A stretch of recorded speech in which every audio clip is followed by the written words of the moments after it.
Thank you very much, John Faulkner, and to my ministerial and parliamentary colleagues, and to all of you who are gathered here this evening in the old Parliament House, Canberra, where so much of this country's history has been written and where so much of the reforming legislation of previous Labor governments has been forged. Friends, one and all, there's a bit of commentary tonight as to why I'm not up the hill at the mining industry function. Well, the truth is I've just had a very amicable chat with a bunch of miners, as they would say in the language of diplomacy, firm but friendly, and occasionally frank. But there's already been mention of me in dispatches today from the mining industry. That noble representative of a Queensland long past, Clive Palmer, has been in Canberra. And he was at the National Press Club today, and I'm told said that once there was Marx and Engels, and now we have Marx, Engels and Rudd. I've been accused of many things in the Australian Labor Party, but being out there on that extreme of the left is not one of them.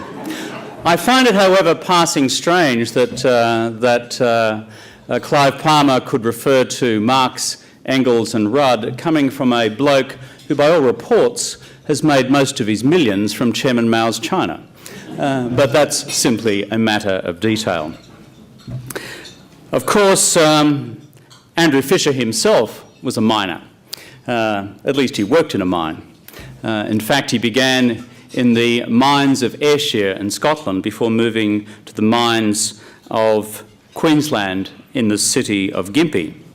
Of course, he was the other Queenslander who made it from that part of the world to the lodge, even before there was a lodge. He also preferred to be called Andy. He used to say, my name's Andy, I'm here from Queensland, and I'm here to help.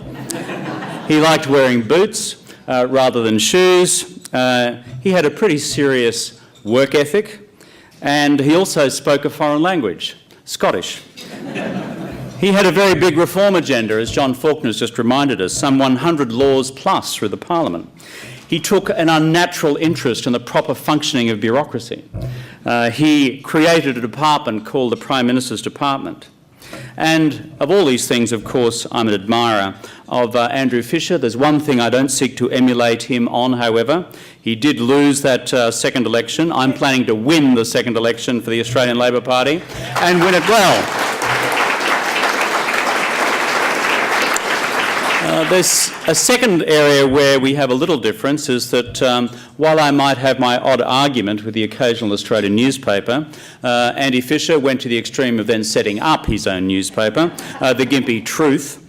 But there is a third area where Andrew Fisher and I differ, and that is he was known for very long, boring speeches.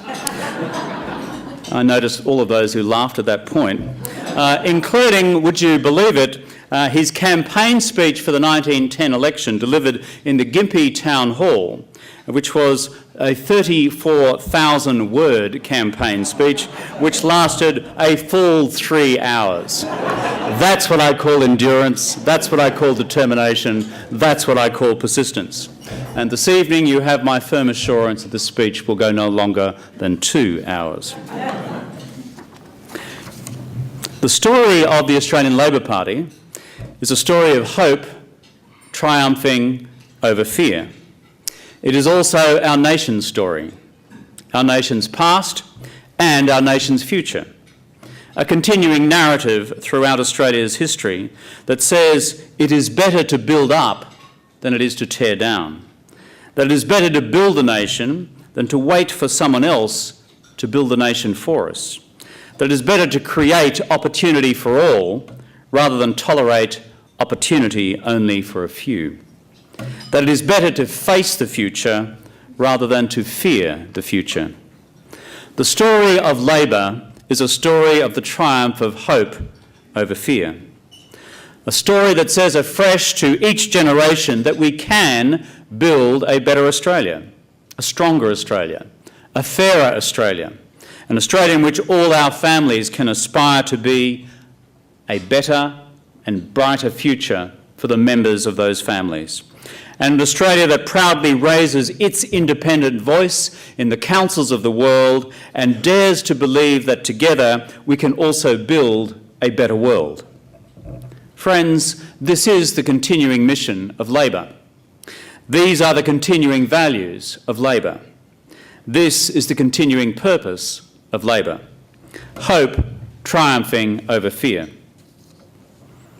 Friends, the work of the Australian Labor Party is never complete. Each age, each generation brings new challenges and it brings new opportunities. As we prepare for those challenges, we do well to learn from the achievements of past Labor governments. Nation-building endeavours to build a stronger Australia. Social reforms to build a fairer Australia. Tackling the hard, long-term challenges in our economy, in healthcare, in education and in national security, so that we pass on to the next generation more than we inherited from the last. Labor is the party of reform, the party that has driven economic reform for a century and more, the party that has delivered social progress for a century and more. And if we sometimes fall short of what we aspire to be, our party is defined by a set of values that always brings us back to Labor's core purpose. The enduring spirit that runs through successive Labor governments from generation to generation. Chilfey called it the light on the hill, the betterment of all Australians. Andrew Fisher, half a century earlier, had spoken of the vision to give the typical labourer the fairest conditions of life, the fullest opportunity to rise in life. And this is what Labor has always stood for. Removing the barriers that hold people back, creating the opportunities that take people forward, giving every Australian the freedom to fulfil their potential, and working ceaselessly for the common good of all. This is the Labor mission. Tonight we remember the historic election of the Fisher Labor government in April of 1910, an election where Labor won 42 seats to the opposition's 31, as well as every one of the 18 vacant Senate seats. Extraordinary. Who doubts the existence of God? A path-breaking election that brought the first majority Labor government into office in history.